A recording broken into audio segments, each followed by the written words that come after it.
Hello friends, welcome back to our channel. Friends, last time મેં આપને question પૂછ્યો હતો કે if in a trial of warrant case the magistrate finds the accused not guilty, he shall. જો warrant કેસની સુનાવણી દરમિયાન magistrate આરોપીને દોષિત ન માને તો શું કરશે?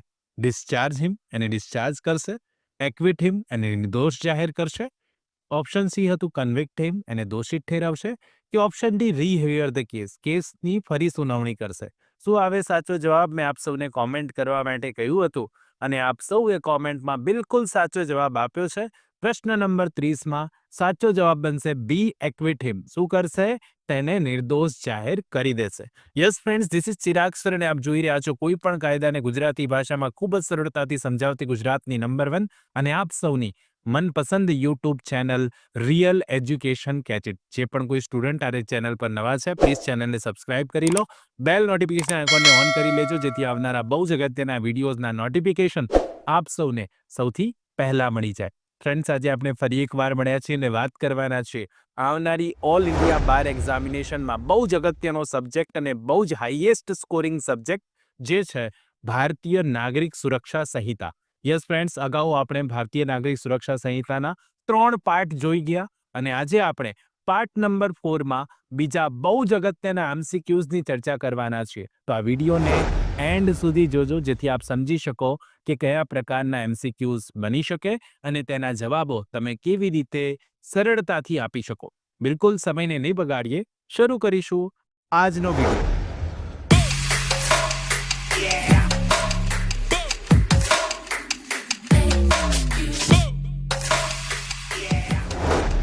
પ્રશ્ન નંબર 31 છે. In the trial of summons case by a magistrate, magistrate દ્વારા સમન્સ કેસની સુનાવણીમાં charges must be frame, charges ઘડેલા હોવા જોઈએ.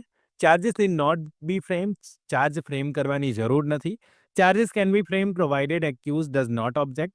જો આરોપી વાંધો ન ઉઠાવે તો ચાર્જ ફ્રેમ કરી શકાય. કે option D, only substance of acquisition is to be stated. માત્ર આરોપનો સારાંશ જણાવવો પડે.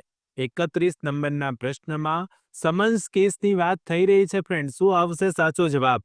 તો 31 નંબરના પ્રશ્નમાં સાચો જવાબ આવે ડી. જો સમન્સ કેસની વાત હોય તો ચાર્જ ફ્રેમ કરવાની જરૂર નથી, માત્ર તમે આરોપનો સારાંશ જણાવી દો તો ચાલે, અને એટલા માટે D will be correct answer. શું બનશે 31માં સાચો જવાબ? ડી બનશે. બહુ અગત્યનો પ્રશ્ન છે, ખાસ યાદ રાખજો. પ્રશ્ન નંબર 32 જોઈએ. In which of the following circumstances magistrate has power to convert summons case into warrant case?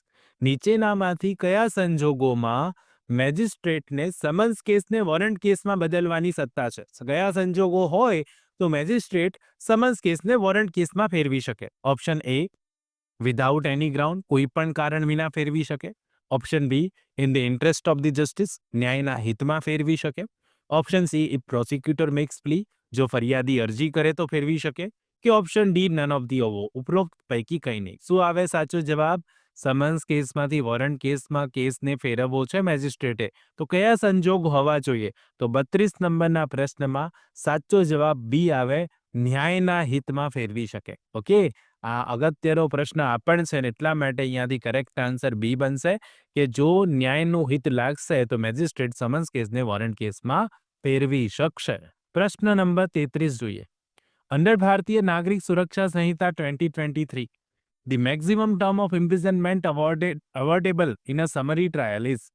ભારતીય નાગરિક સુરક્ષા સંહિતા 2023 હેઠળ સમરી ટ્રાયલ એટલે કે સંક્ષિપ્ત કાર્યવાહી ચાલી રહી છે, તો એમાં મહત્તમ કેટલી સજા કરી શકાશે? ઓપ્શન એ, 1 મંથ, 1 મહિનો. ઓપ્શન બી, 3 મંથ, 3 મહિના. ઓપ્શન સી, 6 મંથ, 6 મહિના. કે ઓપ્શન ડી, 1 યર, 1 વર્ષ. મહત્તમ કેટલી સજા કરી શકાય એવું પૂછ્યું છે. મેક્સિમમ કેટલી સજા કરી શકાય? તો બહુ જ અગત્યનો પ્રશ્ન, અગાઉ વારંવાર પૂછાયેલો પ્રશ્ન છે અને શક્યતા છે ફરી પૂછાઈ શકે.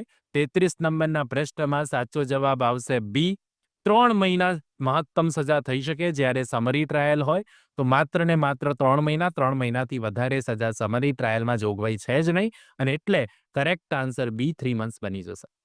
પ્રશ્ન નંબર 34 જોઈએ. Which of the following persons are entitled under BNSS 2023 to conduct the prosecution of the case without the permission of the magistrate? બહુ અગત્યનો પ્રશ્ન આ પણ છે. કે ભારતીય નાગરિક સુરક્ષા સંહિતા હેઠળ નીચેનામાંથી કઈ વ્યક્તિ એવી છે કે જે મેજિસ્ટ્રેટની પરવાનગી વિના પણ કેસનું પ્રોસિક્યુશન કરી શકે અને એના માટે હકદાર છે? ઓપ્શન એ પબ્લિક પ્રોસિક્યુટર, સરકારી વકીલ. ઓપ્શન બી ગવર્મેન્ટ એડવોકેટ, જેને આપણે સરકારી વકીલ, રાજ્ય વકીલ પણ કહીએ. Option C assistant public prosecutor, મદદનીશ સરકારી વકીલ, કે option D all of the above, ઉપરોક્ત તમામ. તો ફ્રેન્ડ્સ, પ્રશ્ન નંબર 34માં all of the above answer આવશે. આપણો 80% વાળો જે પ્રશ્નનો જવાબ છે, 80% જેની વાત આપણે કરીએ છીએ, D will be correct answer.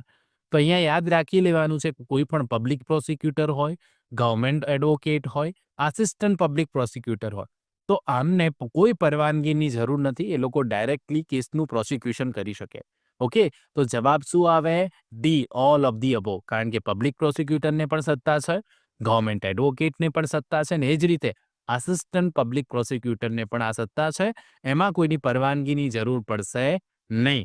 પ્રશ્ન નંબર 35 જોઈએ. The provision relating to tender pardon to an accomplice is given in which section of the ભારતીય નાગરિક સુરક્ષા સંહિતા 2023?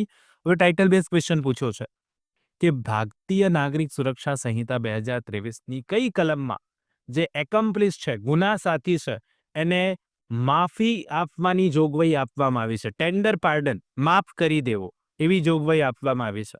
કલમ 343, કલમ 342, 341 કે 340? તો ડાયરેક્ટલી આપણા જે BNSSની કલમ 343 જુઓ તો તમને આન્સર મળી જ જવાનો છે. આગળ જોવાની જરૂર જ નહીં પડે. અહીંયા 35 નંબરમાં સાચો જવાબ શું બનશે? એ બનશે. 343માં જોગવાઈ છે, ટેન્ડર પાર્ડનની જોગવાઈ હોય તો 343માં આપવામાં આવેલી છે. યાદ રાખી લેજો. 36 જોઈએ. The court can put questions to the accused to explain any circumstances appearing in the evidence against him. Court આરોપીને તેની સામેના પુરાવામાં કોઈ પણ સંજોગો સમજાવવા માટે પ્રશ્નો પૂછી શકે. ક્યારે પૂછી શકે? Option A only at his first appearance, જ્યારે એ પ્રથમ વખત હાજર થયો છે ત્યારે.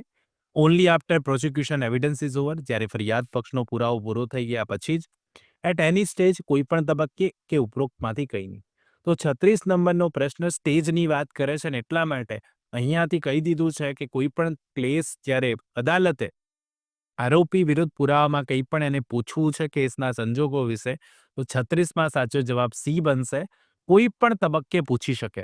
ઓકે, અદાલત પાસે એવી સત્તા છે કે અદાલત કોઈ પણ તબક્કે પૂછી શકશે ને એટલે અહીંયા જવાબ સી બનશે. 37 જુઓ.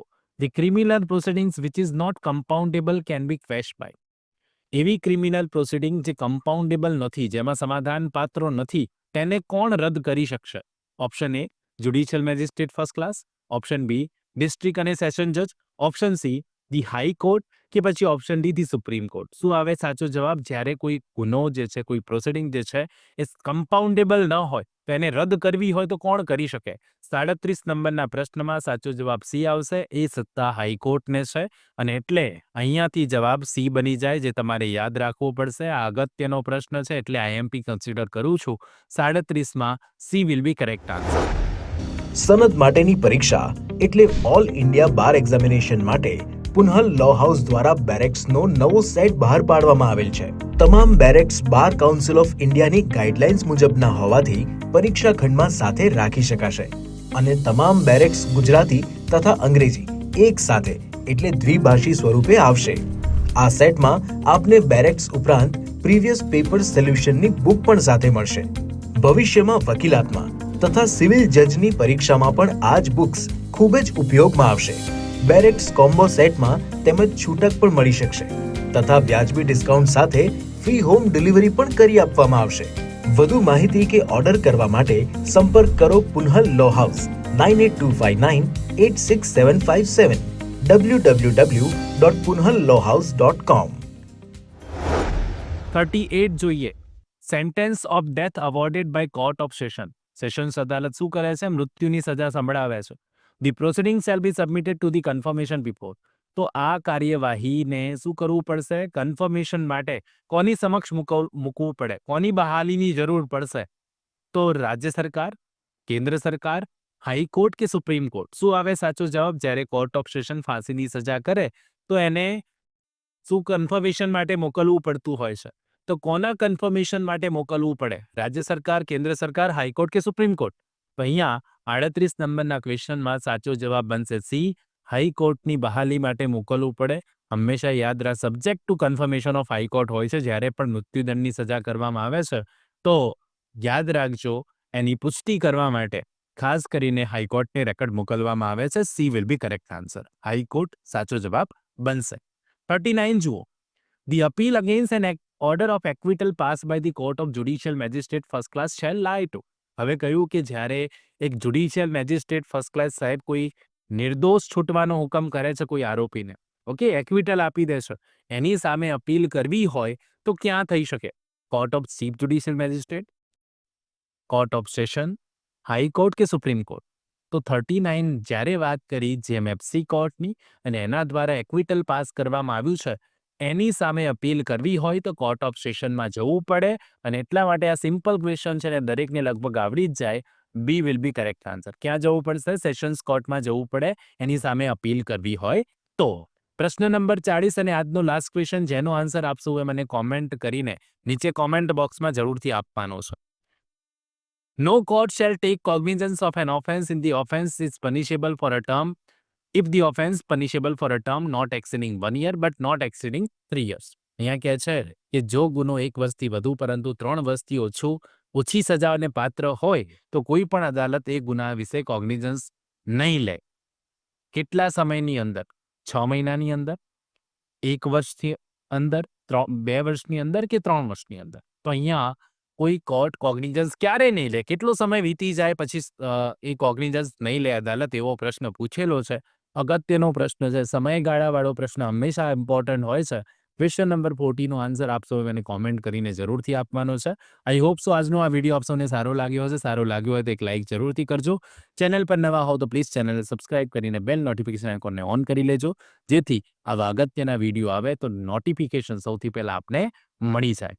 મળીશું નેક્સ્ટ વિડીયોમાં. ત્યાં સુધી જોતા રહો અમારી ચેનલ રિયલ એજ્યુકેશન કેચેટ. ખૂબ ખૂબ ધન્યવાદ. ખૂબ ખૂબ આભાર.